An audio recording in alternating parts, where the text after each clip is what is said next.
अकिवाट येथील बाल हरिपाठ यांच्यामार्फत श्री ज्ञानेश्वरी पारायण व श्री हरिनाम सोहळा संपन्न झाला। यावेळी सकाळच्या सत्रामध्ये श्री शिवप्रतिष्ठान हिंदुस्थानचे संस्थापक संभाजीराव भिडे गुरुजी, राष्ट्रीय अध्यक्ष रावसाहेब देसाई, प्रवीण चुडमंगे यांच्या हस्ते ध्वज, गाथा, वीणा, प्रतिमा यांचं पूजन करण्यात आलं। त्याचबरोबर श्री ज्ञानेश्वरी वाचण्यासाठी व्यासपीठ चालक म्हणून महादेव वाळके, संजय काटे, शिवाजी गायकवाड यांनी सेवा दिली। दुपारच्या सत्रामध्ये श्री हरिहर महिला भजनी मंडळ खिद्रापूर, हनुमान भजनी मंडळ पेटवडगाव यांचा भजनाचा कार्यक्रम आयोजित केला होता।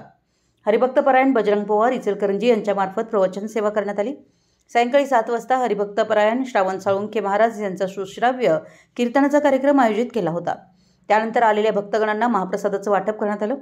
यावेळी बाल हरिपाठचे सर्व बालसदस्य, परिसरातील वारकरी मंडळ, सुनील तवंदकर, चिदानंद तवंदकर, दत्तात्रय तवंदकर, धोनीराम तवंदकर, रणजित तवंदकर, संदीप तवंदकर, पांडुरंग तवंदकर, अशोक तवंदकर, शिवाजी वाळके, राजू लाटवडे, समर्थ गायकवाड, विजय तवंदकर, अनिल तवंदकर, चेतन कोळी, प्रथमेश कोळी, वेदांत गायकवाड, रोहित तवंदकर, बर्मू गावडे, रावसाहेब कुंभार, शिवाजी गायकवाड, शीतल हळीगळे सर, रजपूत सर, सचिन मठपती, आदेश पाटील, कृष्णा कोळी, वेदांत थोरावत, भूषण राजपूत, निलेश तवंदकर यांचं सहकार्य लाभलं।